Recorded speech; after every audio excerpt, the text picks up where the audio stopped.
Good evening, Dr. Paul Gonzalez, to the Applied Linguistic and Growth subject.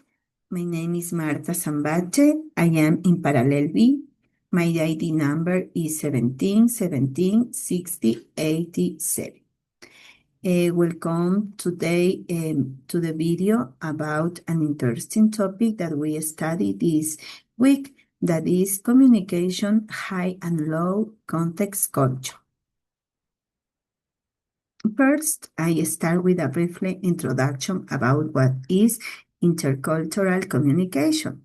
To start with definition, that is an interaction between people from different cultures. It involves linguistic and communicative competence.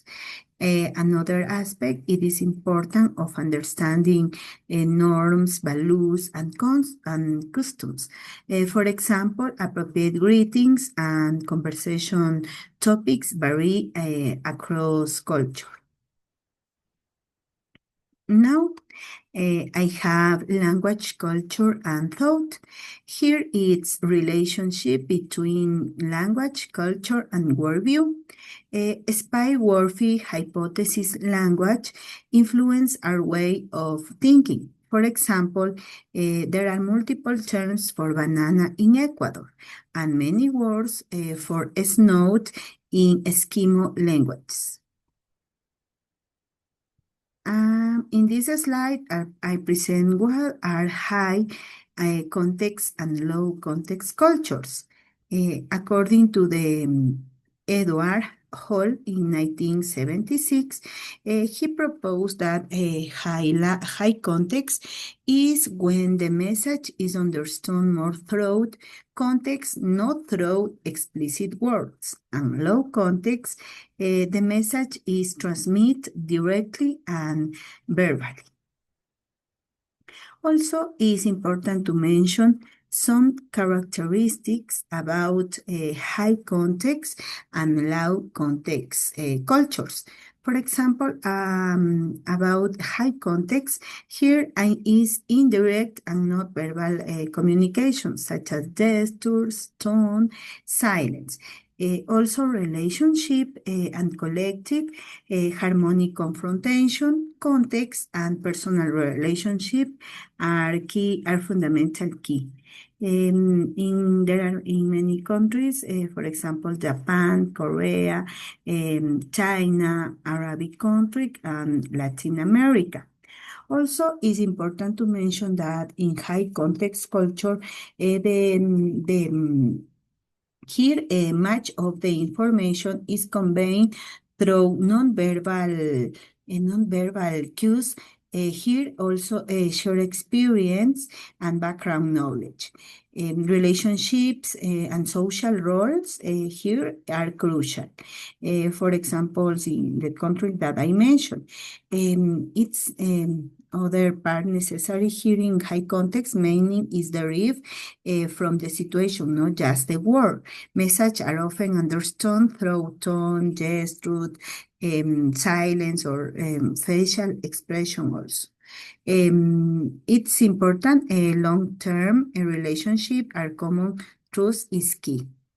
For low context, also we have some characteristics such as communication is most direct, explicit, and relies mainly on words. Messages are clear, specific, and detailed. Less emphasis on background and shared background, not or non-verbal cues. For example, in countries such as USA, Germany, Switzerland, Scandinavian countries. Here, in low context, have some characteristics such as people say what they mean and mean what they say. Writing agreements are important here. Communication tends to be task-oriented and efficient. In summary, high context, read between the lines. And low context, it's more that say communication is more explicit, more direct. It also, I present some differences about about high context culture and low context cultures. For example, here we have some differences. In high culture, we have some aspects. For example, the first aspect, we have a communication aspect, communication style. Here there is indirect implicit and low context is direct explicit, sorry.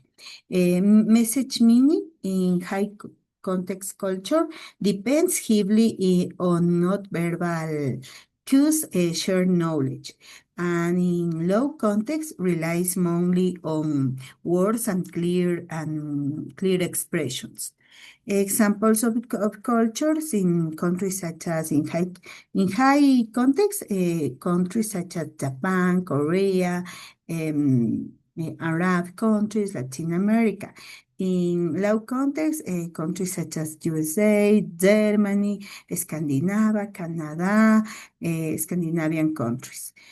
Also for relationships, and in this aspect, high context culture, long term based on trust and history.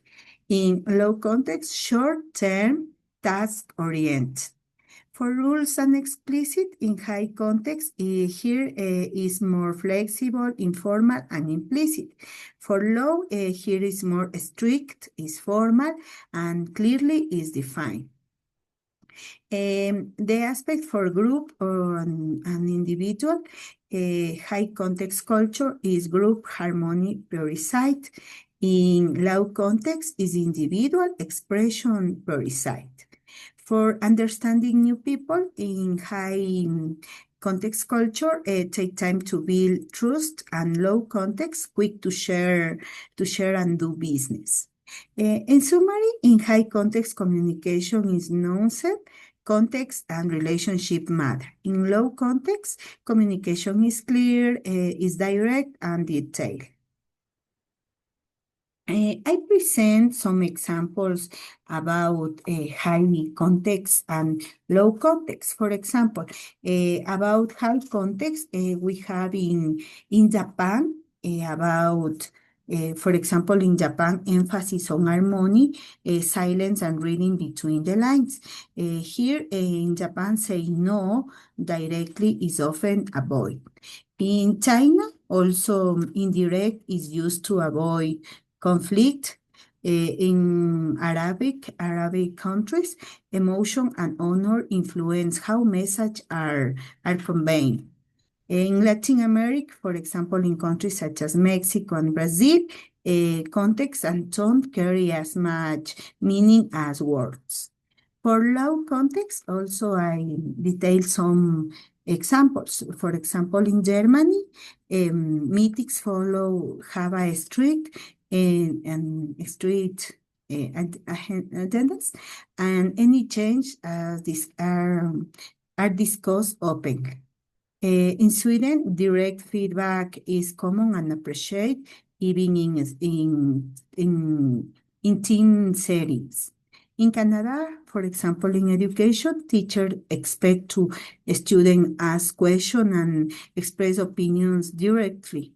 In Australia, in low context, for example, classroom discuss values, logic, clarity, and individual thinking. In New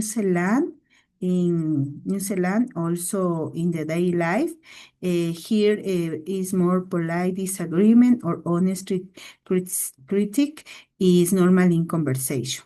In USA, also is legal documents and contracts are extensive to avoid ambiguity. That are some examples that I present about high and low context cultures. It is important to mention that intercultural communication has a communication style. Intercultural here is very respectful, is respect, also avoid meaning understanding. For example, here in avoiding understanding by knowing, by knowing whether you are in a high or low context environment. Also adjust here the style to the cultural context and show respect and openness toward of other forms of communication. I present here some strategies uh, for for to have an effective communication. For example, here is important to observe social norms such as linguistic adaptation, adjust your language and tone, also learn about the other people cultures, develop pragmatic awareness, how to say things, not just what to say.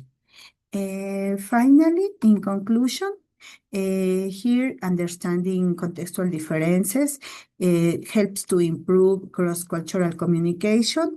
Being aware of each other communication style reduce any understanding. It is essential for business, social relationships, and also especially in language teaching. Uh, Thank you for your attention, teacher. That's all. Have a nice night. Bye.